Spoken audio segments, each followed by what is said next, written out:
Today's business plus talent topic is inclusion, equity, and diversity. And I'm joined with my colleague and friend, Collin Rustin, who has been working in the talent management industry throughout his career and has had a special focus in a number of arenas in exploring inclusion, equity, and diversity. So glad to have you with us today, Collin.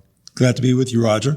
And I really appreciate the way you said that. In my work in the field, even though the brand is diversity, equity, inclusion, what I'm finding out in my work is that if the beginning is focused on including other human beings for all the talents they bring, treating them equitably, we will then yield a diverse population and one that will stay with the organization. So what are you seeing, or what has caught your attention on this topic of inclusion, equity, and diversity?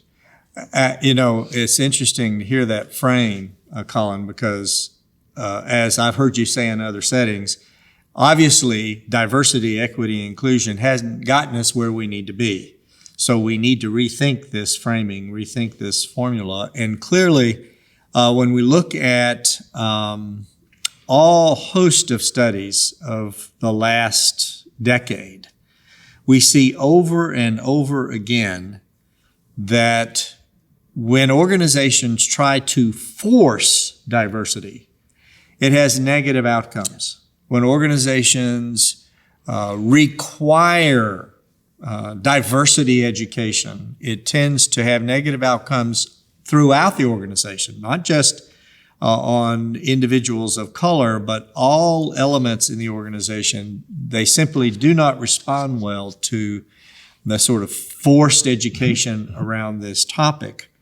And it is clearly the case that when you look at organizations who have been successful at doing the kinds of things that we'll talk about that foster inclusion, equity, and diversity, we see that their profits over their competitors are significantly higher. Their overall value, economic value, is considerably higher. There have been numerous studies that show that the more inclusion and diverse your population, the greater the innovation opportunities are inside of an organization. So we've seen an increased profitability. We've seen an increase in sustainability in organizations who've been very intentional in their talent system at fostering inclusion, equity, and diversity. Interesting. You now make me think a little bit more about the placement, because a lot of organizations have the variety of people in them, but the equity in which they've been treated leads to the exit of some people who otherwise have talents who don't necessarily reflect a particular ethnicity, et cetera. But when we treat all people with equity, then the organization just benefits because it maintains current talent, and that talent brings in other people. When they know and can say to their colleagues, to their friends, to their networks, this organization treats you with equity. And all of a sudden you get both inclusion and you also get diversity. So maybe equity may be the thing.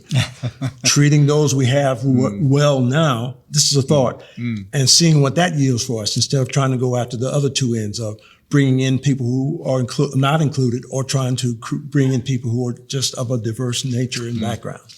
What does that bring to mind for you? Well, all three elements of this issue, I think, are quite important, and where many organizations try to avoid the equity piece because, first of all, it's complex. It's difficult to think about, well, what would equity mean if we wanted to have certain policies that promoted equity, and yet the very organizations who do, the organizations who spend the time and energy to take a look at, are we doing that which will create an equitable environment, do, in fact, tend to draw a greater range of people who want to work there, who are willing to give discretionary effort to help an organization sustain and be successful. We know from, as I was saying earlier, a host of studies that it is the way the leaders very intentionally go about molding the culture of the enterprise that creates the greatest opportunity for inclusion, equity, and diversity.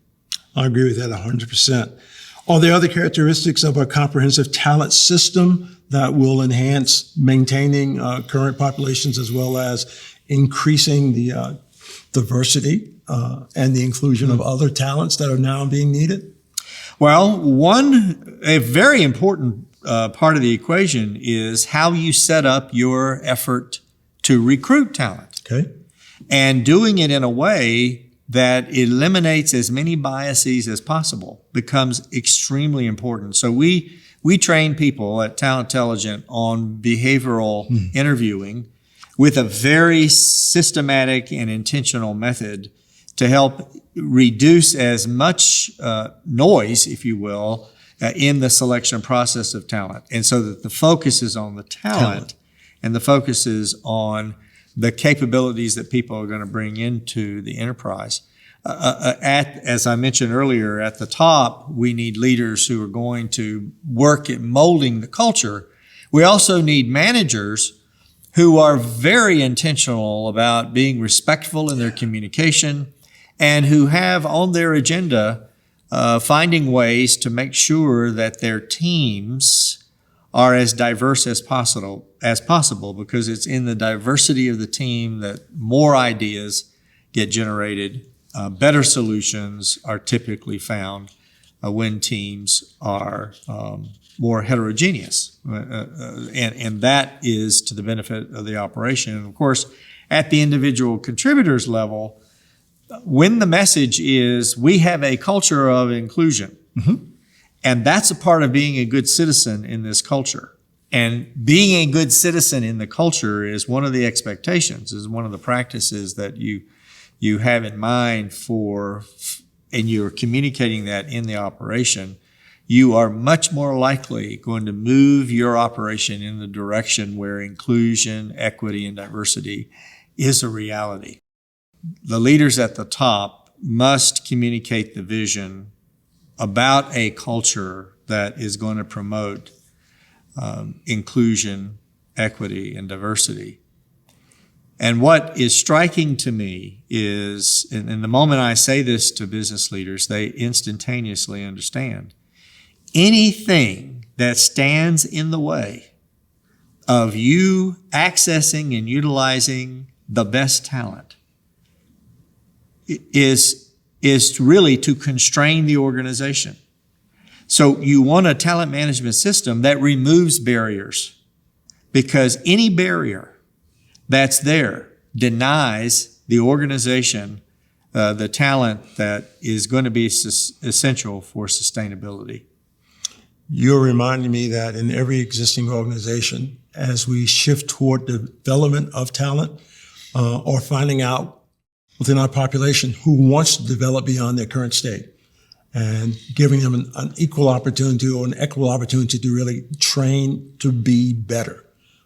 That's going to also improve the bottom line for any organization.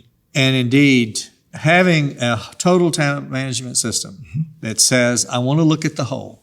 I want to look at the individual contributor, the manager, the leader at the top, where we are messaging how to best develop for the future, has to be a part of the conversation. And certainly at TalentTelligent, we've worked hard to bring forth evidence-based, science-driven insights on the roles and practices essential to build an organization that will promote inclusion, equity, and diversity.